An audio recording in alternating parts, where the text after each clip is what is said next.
vous êtes de plus en plus nombreux à nous suivre et à participer à l'évolution de la chaîne Afrique N24, et sincèrement nous tenions à vous en remercier. Nous lisons tous vos commentaires qui enrichissent le débat et vraiment nous vous demandons de nous soutenir, en aimant les vidéos pour une large diffusion, et pour continuer à avoir une ligne éditoriale indépendante, et vous proposer de nouvelles émissions toujours de plus en plus enrichissantes. Ne restons pas passifs, soyons actifs. Merci et à bientôt. Togo. Reportage, attaque au Togo entre fête et tragédie. Le 20 juillet 2024, une attaque terroriste frappe le nord du Togo. Tandis que le pays célèbre les festivités traditionnelles d'Evala à Kara, une vidéo choquante fait surface, mettant en lumière des failles inquiétantes dans la préparation militaire togolaise. Une vidéo troublante montrant des terroristes exhibant leur butin récupéré dans un camp militaire au nord du Togo le 20 juillet 2024 a fait surface, suscitant une vive indignation et des interrogations sur la préparation et la réactivité de l'armée togolaise. Le contenu de cette vidéo met en lumière des lacunes préoccupantes dans la sécurité et la défense du camp attaqué. Les images montrent des individus, souvent vêtus de manière rudimentaire, en sandales et sans gilet pare-balles, s'emparant d'équipements militaires et paradant sans opposition visible. Ces scènes ont provoqué des réactions de consternation, notamment sur le manque apparent de professionnalisme et de préparation des forces armées togolaises. Le manque de professionnalisme de nos armées coûte énormément de vie face à des groupes armés utilisant des méthodes de combat rudimentaires mais efficaces, comme l'attaque groupée avec un feu constant sans reculer. Si les soldats avaient eu une vraie formation, de l'expérience et un commandement aguerri, ils auraient pu repousser cette attaque, surtout en plein jour. Cette attaque en plein jour soulève des questions cruciales sur l'efficacité des services de renseignement et de surveillance. Comment un groupe aussi important a-t-il pu arriver sans être détecté ? Cela signifie qu'il n'y avait ni renseignement ni surveillance de la zone. Pourquoi les deux véhicules équipés de mitrailleuses de calibre 12.7 sont-ils restés statiques et n'ont pas bougé pour sécuriser et ouvrir le feu? Pendant ce temps, à Kara, le chef du gouvernement participe aux festivités d'Evala. Tout le pays est mobilisé pour la fête, les administrations désertées. Une atmosphère de dépravation des mœurs s'installe. Le seul hélicoptère de surveillance, crucial pour un appui aérien, est déployé à Kara pour la protection du président fort. Pendant ce temps, le nord du pays est vulnérable. Aucune communication n'a été faite sur le nombre de soldats tués.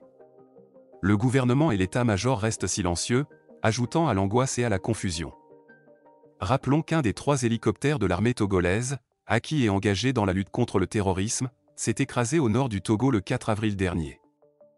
L'appareil Mi-35 de fabrication russe, livré aux forces armées togolaises, FAT, il y a seulement 2 ans, a décollé du camp Nyukpurma près de Dapaon pour ravitailler des unités de la région de Kpenjal. Après 15 minutes de vol, l'équipage a été contraint de rebrousser chemin et d'atterrir d'urgence avant que l'aéronef ne prenne feu, suivi d'une série d'explosions. L'hélicoptère est totalement détruit et les blessés ont été transportés d'urgence au CHR de Dapaon. Ces hélicoptères sont pilotés par des instructeurs biélorusses installés depuis plus de 2 ans à Dapaon. Récemment, des instructeurs turcs du groupe paramilitaire Sada ont également été déployés dans la région, où ils construisent une base militaire. Tout ce qui se passe au nord du Togo est quelque chose d'assez horrible, quelque chose d'assez sérieux qui se passe là-bas. On peut pas aborder ces questions avec beaucoup de légèreté. Ce qui se passe là-bas, c'est très dangereux pour notre pays. Donc nous devons vraiment être préoccupés de ce qui se passe à Dapaon. Et ce sont nos frères soldats qui perdent la vie là-bas, à cause de l'incompétence, du laxisme et de la négligence de nos dirigeants. À cause aussi des choix diplomatiques hasardeux de Faure et son ministre des Affaires étrangères, qui font des affaires au Sahel et qui exposent nos militaires. Il faut qu'on dise les choses clairement. Il faut qu'on dise les choses clairement. Tout ce qui arrive là, c'est à cause de la diplomatie hasardeuse du Togo, qui expose les militaires. Aujourd'hui, je viens de vous dire que plus de 350 hommes en tenue sont en prison, civils de Lomé. On continue d'arrêter les gens, certains désertent. Vous savez pourquoi il y a ça? Parce qu'il y a la famine dans l'armée. Et vous savez pourquoi il y a la famine dans l'armée? Parce que les militaires sont mal payés. Non seulement ils sont mal payés, les petites missions de l'ONU qu'ils organisaient, qu'ils allaient pour gagner un peu d'argent, pour construire leur petit piole à des ticopés, on leur a arraché ça. À cause de nos incongruités. À cause de nos incongruités. À cause de nos choix diplomatiques hasardeux. Parce que Faure Gnassingbé, Il veut s'appuyer sur les gens du Sahel pour pérenniser son pouvoir. C'est ce qu'il est en train de faire. C'est ce qu'il est en train de faire. C'est ce qu'il est en train de faire. Et tout le monde sait son agenda. Et donc, nos militaires, ils sont exposés. Donc, tout ce que les terroristes font là, c'est parfois des représailles par rapport à nos choix diplomatiques hasardeux. Le Ghana a une frontière avec le Burkina. Combien de fois le Ghana a été attaqué? Combien de fois? Combien de fois? Quand les gens ne mêlent pas leur bouche dans les affaires des autres, ils sont tranquilles. Donc c'est le choix hasardeux de notre diplomatie qui nous crée des ennuis aujourd'hui. Et donc, nos militaires qui meurent au front et qu'on enterre comme des chiens, nous devons saluer leur mémoire.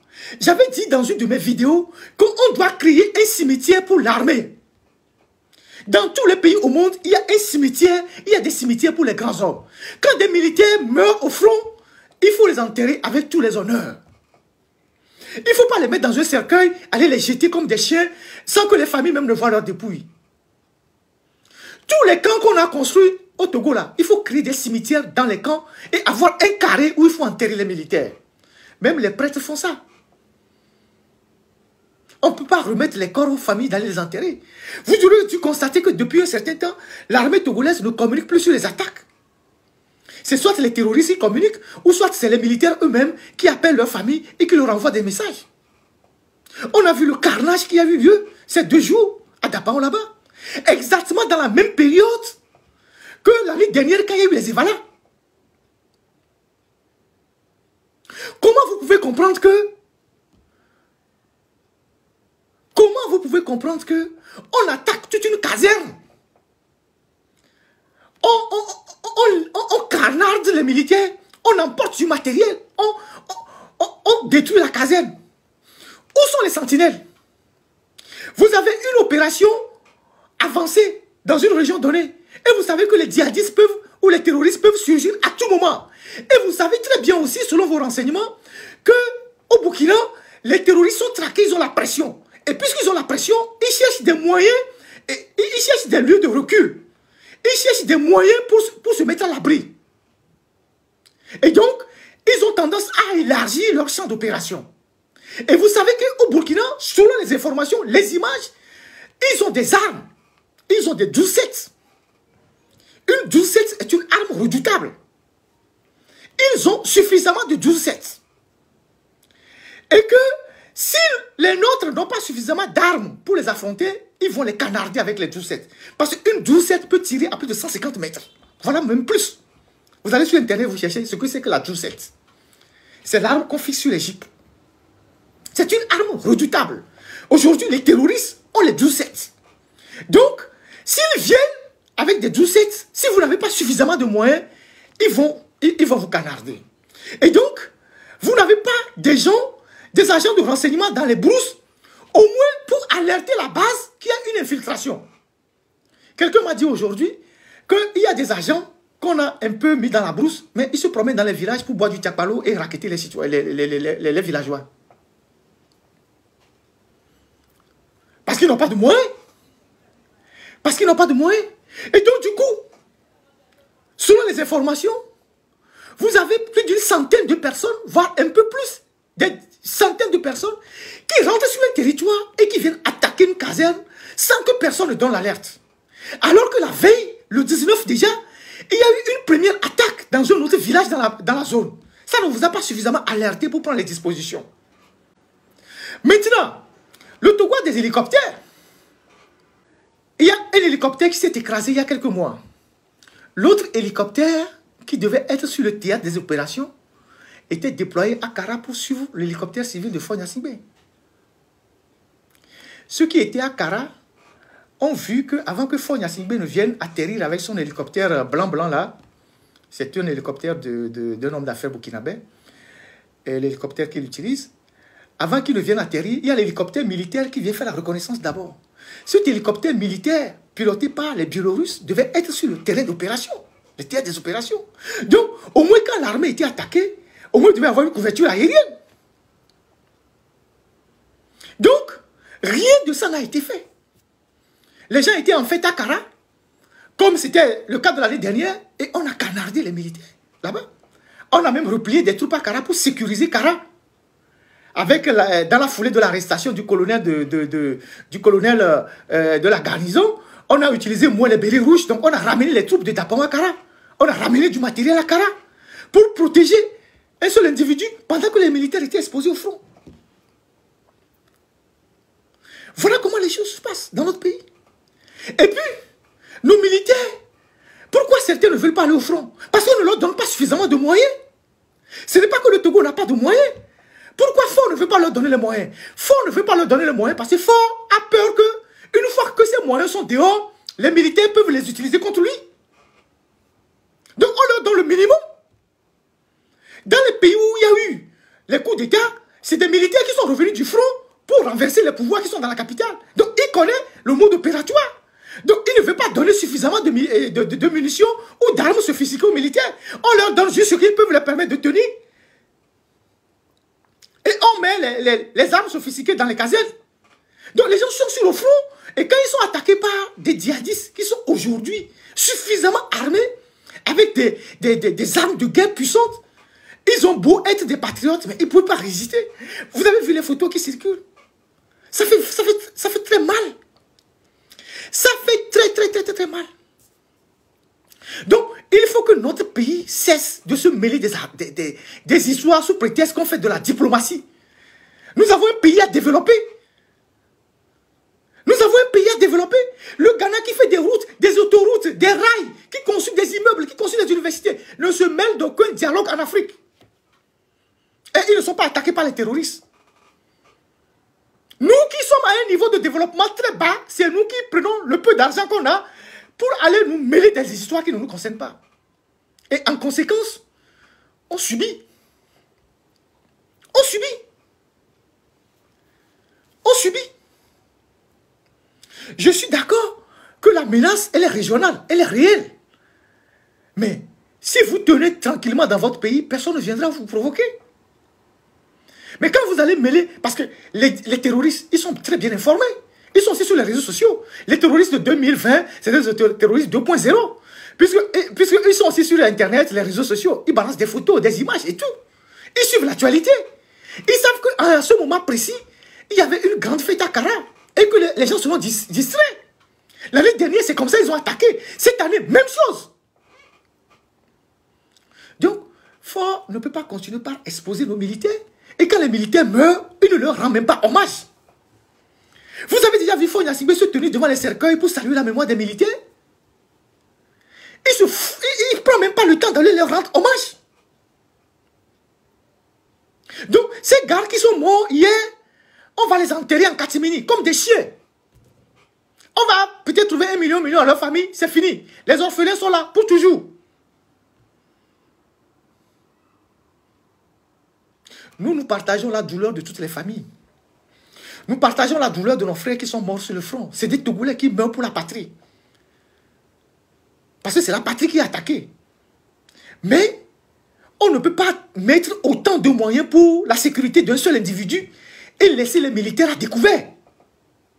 Donc, les gens qui sont dans l'armée togolaise, vous devez aussi vous poser des questions. C'est quoi votre mission? Et pourquoi on ne vous donne pas les moyens? Pourquoi on vous laisse se faire massacrer? Le Togo a voté une loi de programmation militaire en votant je ne sais pas combien de millions d'euros, plus de, je ne sais pas, 1000 milliards. Avant que je ne quitte le Togo, il y a une loi de programmation militaire qui a été votée à 1000 milliards. Mais les fonds sont passés où? Le matériel qui a été acheté sont stockés où? Pourquoi on ne sort pas les matériels pour permettre aux militaires de travailler, de défendre le territoire? Pourquoi on leur donne les armes qui ne sont pas suffisamment, ou bien pourquoi on ne leur donne pas suffisamment de munitions pour défendre la patrie? Comment se fait-il que plus de 100, 200, 300 terroristes peuvent rentrer sur le territoire sans qu'il y ait une sentinelle qui puisse informer la base que des gens arrivent pour que la base puisse se préparer? Comment est-ce que c'est possible? Les drones qu'on a achetés, les drones sont à Yamtougou, à 200 km des théâtres d'opération. Les drones sont à Niamtougou, parce que c'est à Niamtougou que Ford atterrit tous les jours, il va, il vient à Lobé. Donc c'est là-bas qu'il faut protéger. Les drones sont à Niamtougou. Les drones ne sont pas sur le théâtre des opérations. À un moment donné, il faut qu'on dise la vérité au peuple. Et parler directement aux militaires. Vous êtes nos frères. On ne peut pas permettre qu'on vous tue comme ça, comme des chiens. Si vos dirigeants sont incompétents, il faut leur demander des comptes. Si vos supérieurs sont incompétents, il faut leur demander des comptes. C'est ça la réalité. Aujourd'hui, vous avez le choix, soit de mourir sans armes sur le front des opérations, ou d'aller en prison, ou la désertion. Parce qu'il y a ceux qui partent, et il y a ceux qui meurent, et il y a ceux qu'on jette en prison. Donc vous êtes autant victime de la dictature que l'ensemble des Togolais réunis. Pendant ce temps, les premiers responsables du pays sont dans la jouissance. Ils sont avec leurs femmes, leurs maîtresses, ils mangent du caviar, ils sont au vin, ils sont au champagne. Pendant que vous mourrez comme des chiens. Le gouvernement togolais reste silencieux sur les opérations contre les djihadistes au nord du Togo, ainsi que sur les pertes au sein des FAT. Ce silence s'étend également à l'identité des instructeurs et groupes paramilitaires étrangers présents sur le terrain. La revendication de l'attaque par le groupe de soutien à l'islam et aux musulmans, JNIM, ajoute une dimension alarmante à cet incident. Le JNIM, une coalition de groupes djihadistes opérant principalement au Sahel, a revendiqué cette attaque, soulignant la portée de leur influence et leur capacité à mener des opérations audacieuses au-delà de leur base traditionnelle. Nous voulons savoir la vérité sur ce qui s'est passé. Pourquoi le gouvernement ne dit rien? Citoyens togolais. C'est inadmissible que notre armée soit si mal préparée alors que nos dirigeants font la fête. Cet incident souligne la nécessité d'une réforme militaire profonde et d'une coopération régionale renforcée pour lutter contre le terrorisme. Seule une armée bien formée et préparée peut protéger efficacement le Togo et sa population contre de telles menaces. Le Togo doit faire face à ces défis avec détermination et solidarité, pour garantir la sécurité et la paix pour tous. Et pour conclure, ceux qui estiment qu'il ne faut pas exposer les terroristes ni montrer les images de la profonde détresse des militaires togolais devraient s'adresser au gouvernement et à Ford pour exiger plus de transparence et de respect envers les Togolais.